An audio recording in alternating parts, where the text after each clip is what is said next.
Good morning dear students. कल हमने NIS के कक्षा 10 के पेंटिंग सब्जेक्ट के पहले पार्ट के सभी इंपॉर्टेंट प्रश्न पढ़ लिए थे। यदि आपने उस क्लास को नहीं देखा है तो लिंक आपको डिस्क्रिप्शन बोर्ड में दिया गया है। आज हम दूसरे पार्ट के सभी इंपॉर्टेंट प्रश्न पढ़ने वाले हैं। ये इंपॉर्टेंट प्रश्न वही है जो हमने हमारे विद्यार्थियों को कोचिंग में लिखवाए हैं। देखिएगा साथियों, जितने हम हमारे विद्यार्थियों को कोचिंग में पूरा विश्लेषण करके इंपॉर्टेंट प्रश्न लिखवाते हैं, वही इंपॉर्टेंट प्रश्न आपके बोर्ड के एग्जाम में पूछे जाते हैं। इससे बाहर आपके बोर्ड के एग्जाम में एक भी प्रश्न नहीं पूछा जाएगा, क्योंकि साथियों आपके किताबों में बहुत सारा कचरा दे रखा होता है। वो कचरा आपको नहीं पढ़ना होता है, आपको सेलेक्टिव इंपॉर्टेंट प्रश्न ही पढ़ने होते हैं। तो वो सेलेक्टिव इंपॉर्टेंट प्रश्न हम आपको यहाँ पे पूरा लाइव क्लास के माध्यम से पढ़ा रहे हैं। इसलिए यहाँ पे जो हम क्लास के माध्यम से आपको इंपॉर्टेंट प्रश्न प्रोवाइड करा रहे हैं, उनको हमारे साथ साथ पढ़ते रहिएगा। तो चलिएगा, अब चलते हैं कंप्यूटर के स्क्रीन पर और वहां पे हम दूसरे पार्ट के सभी इंपॉर्टेंट प्रश्न देखते हैं। तो ये है कक्षा 10 पेंटिंग के सब्जेक्ट का दूसरा पार्ट। इस दूसरे पार्ट का नाम है 7वीं से 12वीं शताब्दी तक कला का इतिहास तथा मूल्यांकन। चलिए अब हम इस दूसरे पार्ट के सभी महत्वपूर्ण प्रश्न पढ़ने वाले हैं, जिसमें हमारा पहला महत्वपूर्ण प्रश्न है, अर्जुन का चिंतन कहाँ स्थित है। आपसे प्रश्न पूछा गया है, अर्जुन का चिंतन कहाँ स्थित है। तो इस प्रश्न का उत्तर है, अर्जुन का चिंतन महाबलीपुरम या मालमपुरम चेन्नई में स्थित है। कहाँ स्थित है? महाबलीपुरम, या फिर इसका दूसरा नाम है मामल्लपुरम, चेन्नई में स्थित है।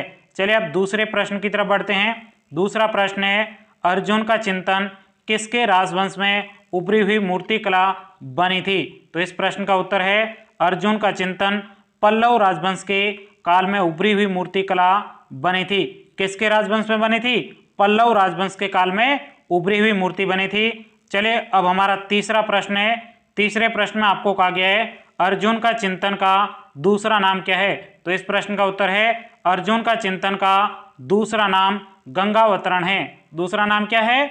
गंगावतरण है। चलिए अब नेक्स्ट प्रश्न की तरफ बढ़ते हैं। नेक्स्ट आपके चौथे प्रश्न में कहा जा रहा है, अर्जुन का चिंतन उभरी हुई मूर्ति कला का माप क्या है। तो इस प्रश्न का उत्तर है, अर्जुन का चिंतन उभरी हुई मूर्ति कला का माप, यहाँ पे मैप लिखा हुआ है, यहाँ पे माप है, जो आपके माप है वो लगभग 91 फीट गुणा आपके 152 फीट है। चलिए नेक्स्ट पांचवें प्रश्न की तरफ बढ़ते हैं। पांचवा प्रश्न है, होयसल युग के किसी एक मंदिर के स्थान का नाम बताइए। तो इस प्रश्न का उत्तर है, होयसल युग के बेलूर नामक स्थान पर मुख्य आदिकालीन मंदिर स्थित है। चलिए नेक्स्ट प्रश्न की तरफ बढ़ते हैं। नेक्स्ट प्रश्न है, हेलीबीड का पूर्व नाम क्या था। यानी आपसे प्रश्न पूछा गया है, हेलीबीड का पूर्व नाम क्या था। तो इस प्रश्न का उत्तर है, हेलीबीड शहर का पूर्व नाम समुद्र द्वार है। पूर्व नाम क्या है? द्वार समुद्र था। चलिए नेक्स्ट प्रश्न की तरफ बढ़ते हैं। नेक्स्ट प्रश्न है, होयसल राजा कब शक्तिशाली हुए थे। तो इस प्रश्न का उत्तर है, होयसल के राजा 11वीं सदी के समय शक्तिशाली हुए थे। किस समय शक्तिशाली हुए थे? 11वीं सदी के समय शक्तिशाली हुए थे। चलिए नेक्स्ट प्रश्न की तरफ बढ़ते हैं। नेक्स्ट प्रश्न है, होयसल राज्य कहाँ स्थित है। यानी आपसे पूछा गया है, जो ये होयसल राज्य है ये आपके कहाँ स्थित था। तो इस प्रश्न का उत्तर है, होयसल राज्य आपके दक्षिण में स्थित था। कहाँ स्थित था? दक्षिण में था। चलिए नेक्स्ट प्रश्न की तरफ बढ़ते हैं। नेक्स्ट प्रश्न है, गोवर्धन पर्वत को उठाते हुए कृष्ण की मूर्ति कहाँ से प्राप्त हुई है। तो इस प्रश्न का उत्तर है, गोवर्धन पर्वत को उठाते हुए कृष्ण की मूर्ति वेलूर से प्राप्त हुई है।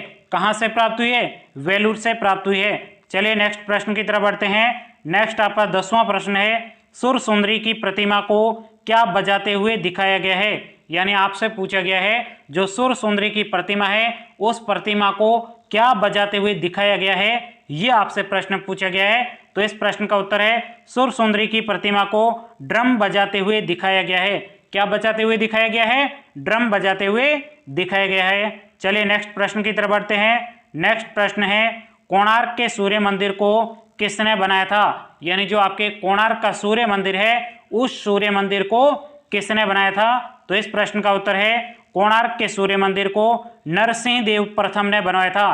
किसने बनाया था? नरसिंह देव प्रथम ने बनाया था। चलिए नेक्स्ट प्रश्न की तरफ बढ़ते हैं। नेक्स्ट प्रश्न है, कोणार्क का सूर्य मंदिर कहाँ स्थित है। यानी जो आपके कोणार्क का सूर्य मंदिर है वो आपके कहाँ स्थित है, ये आपको प्रश्न में पूछा गया है। तो इस प्रश्न का उत्तर है कोणार्क का सूर्य मंदिर उड़ीसा राज्य में स्थित है। कोणार्क का सूर्य मंदिर किस राज्य में स्थित है? उड़ीसा राज्य में स्थित है। चलिए नेक्स्ट प्रश्न की तरफ बढ़ते हैं। नेक्स्ट प्रश्न है कोणार्क की सुर सुंदरी की प्रतिमा किससे बनी हुई है? यानी आपके कोणार्क के सुर सुंदरी की जो प्रतिमा है वह प्रतिमा किससे बनी हुई है, ये आपसे प्रश्न पूछा जा रहा है। तो इस प्रश्न का उत्तर है कोणार्क के सुर सुंदरी की प्रतिमा पत्थर से बनी हुई है। किससे बनी हुई है? पत्थर से बनी हुई है। बहुत ही सरल प्रश्न है। ये सभी इंपॉर्टेंट प्रश्न हमने हमारी कोचिंग में विद्यार्थियों को लिखा है। ये पूरे प्रश्न आपको यहाँ पे फ्री में मिल रहे हैं। इसलिए अभी तक भी आपने इस वीडियो को लाइक नहीं किया है तो वीडियो को लाइक करिए, और चैनल को अभी तक सब्सक्राइब नहीं किया है तो नीचे जो लाल अक्षरों में सब्सक्राइब लिखा है उसके ऊपर क्लिक करके इस चैनल को सब्सक्राइब करेगा, ताकि आपको बाकी जो शेष बचे हुए सब्जेक्ट है उन सभी सब्जेक्ट के आपको इंपॉर्टेंट नोट्स भी समय पर मिलते रहेंगे। चलिए नेक्स्ट प्रश्न की तरफ बढ़ते हैं। नेक्स्ट आपके 14वां प्रश्न है कोणार्क का सूर्य मंदिर किस राजवंश से संबंधित है? यानी जो आपके कोणार्क का सूर्य मंदिर है वो आपके किस राजवंश से संबंधित है, ये आपको प्रश्न पूछा गया है। तो इस प्रश्न का उत्तर है कोणार्क का सूर्य मंदिर गंग राजवंश के राजा नरसिंह देव प्रथम से संबंधित है। किस राजवंश से संबंधित है? गंग राजवंश से संबंधित जो आपके राजा है नरसिंह देव प्रथम से संबंधित है। चलिए नेक्स्ट प्रश्न की तरफ बढ़ते हैं। नेक्स्ट हमारा प्रश्न है कोणार्क का सूर्य मंदिर कहाँ स्थित है, उसके विषय में संक्षेप में जानकारी लिखिए। साथियों ये प्रश्न आपके बोर्ड के एग्जाम में 3 बार रिपीट हो चुका है, इसलिए आपको इस प्रश्न को अच्छे से देखना है और ध्यान से आपको इस प्रश्न को समझना है। हो सकता है इस बार आपके बोर्ड के एग्जाम में ये प्रश्न इस बार के एग्जाम में हूबहू रिपीट हो जाए। तो इस प्रश्न का उत्तर है कोणार्क का सूर्य मंदिर उड़ीसा राज्य में स्थित है। कोणार्क का सूर्य मंदिर किस राज्य में स्थित है? उड़ीसा राज्य में स्थित है। कोणार्क के सूर्य मंदिर में सूर्य की सबसे बड़ी प्रतिमा तथा नारी संगीतज्ञों की आकृतियां मंदिर की विशेषताओं में 4 चांद लगाती है।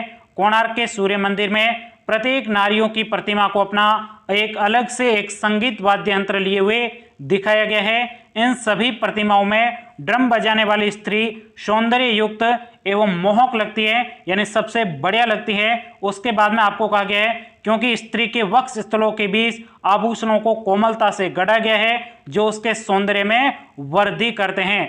चलिए नेक्स्ट प्रश्न की तरफ बढ़ते हैं। नेक्स्ट आपके 16वां प्रश्न है होयसल युग की मूर्ति कला की मुख्य विशेषताएं क्या है? साथियों एग्जाम के पॉइंट व्यू से देखा जाए तो ये प्रश्न आपके बहुत ही ज्यादा महत्वपूर्ण है। चलिए इस प्रश्न का उत्तर देखते हैं। होयसल युग की मूर्ति कला की निम्नलिखित मुख्य विशेषताएं हैं, जिसमें आपके पहली विशेषता है होयसल युग की मूर्ति कला में गहरी खुदाई तथा गहरी तराश की कला देखने को मिलती है। दूसरी विशेषता है होयसल युग की मूर्तियों में कोमलता तथा शरीर के अंगों की लयात्मकता तथा जटिल दृश्य देखने को मिलते हैं। तीसरी आपकी विशेषता है पत्थर की कोमलता के कारण गहरी कटाई सफल हो पाई है। और जो आपके चौथी लास्ट विशेषता है यह आपकी विशेषता है कृष्ण की मूर्ति क्लिष्ट और सूक्ष्म होयसल नक्काशी का सर्वोत्तम उदाहरण है। सर्वोत्तम उदाहरण कौन सा है?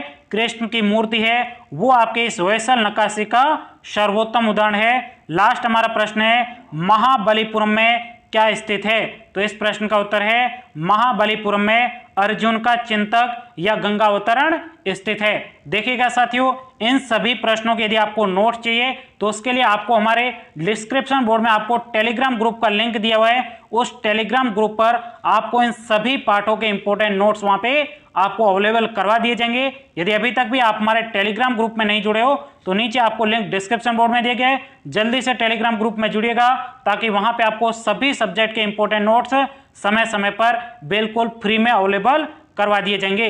तो साथियों आज की क्लास में इतना ही, मिलते हैं नेक्स्ट क्लास में तीसरे पार्ट के साथ में। जय हिंद जय भारत।